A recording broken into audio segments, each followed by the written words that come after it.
The story of Deliver Us from Evil started with Jerry Bruckheimer purchasing the rights to a book called Beware the Night by Ralph Sarchie, who's a South Bronx police sergeant, or was for 7 or 8 years.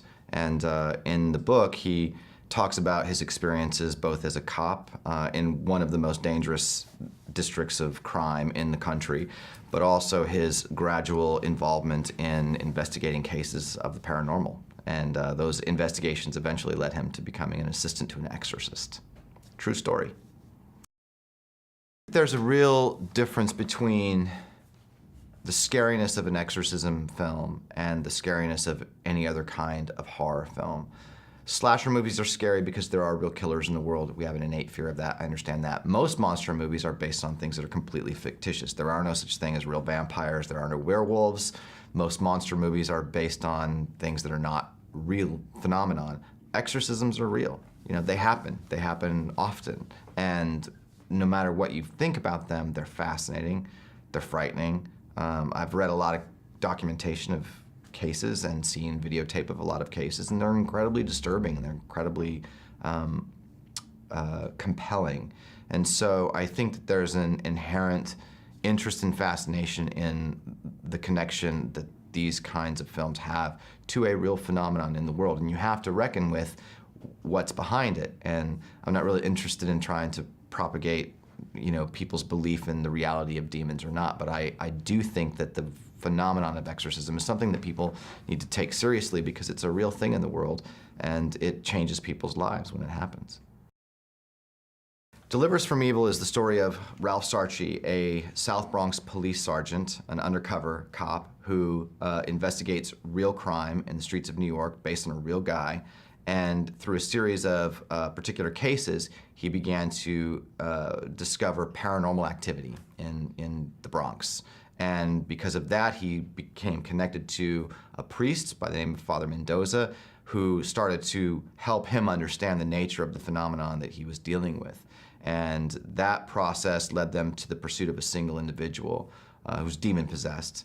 And the pursuit of that individual creates all kinds of mayhem and excitement and ultimately scariness, and leads to a big conclusion at the end where the two of them really have to pair up both of their skill sets in order to conquer the evil that they've encountered.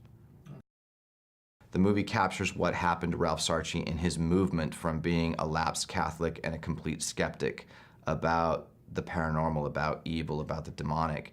And he was so well trained in combating the evil of the streets. He knew the streets well. He was an undercover cop in an area the FBI called the most dangerous square mile in America, which was the 4-6 precinct in the South Bronx. And yet, he began to encounter things that were inexplicable to him. And he began to participate in these cases and investigations that definitely went outside anything he'd experienced before. And so he began to lose his skepticism and ultimately had to surrender to the idea that that possession is a real phenomenon, and he began to work with this priest and has continued that work up to today. There's a couple of action scenes in Deliver Us from Evil. You know, the opening scene is a battle scene in Iraq, and then there's when they chase Jimmy down at his apartment, the first character who's demon possessed that you encounter in the movie. That's an action scene when they chase him in the rain. These bursts of action that occur through the movie were always part of what I wanted the movie to give to an audience, which is all the things you love out of a good popcorn movie. You know, it's scary, it's exciting, it's got action, it's got thrills, it's got drama, and it's got police procedural, and there's a little bit of the kitchen sink mentality that I always had about the movie that I thought the story invited. I thought the story really invited everything you love from a good cop movie, which certainly includes action, and everything you want from a good scary movie, you know, which includes the demonic and the supernatural and possessions and exorcisms and all of that. If I could get all of that in without shortchanging any of it, that it would work. And I think that in terms of the action, I think that culminates in 2 scenes both involving exorcism, because the exorcism scenes are really action scenes in this movie.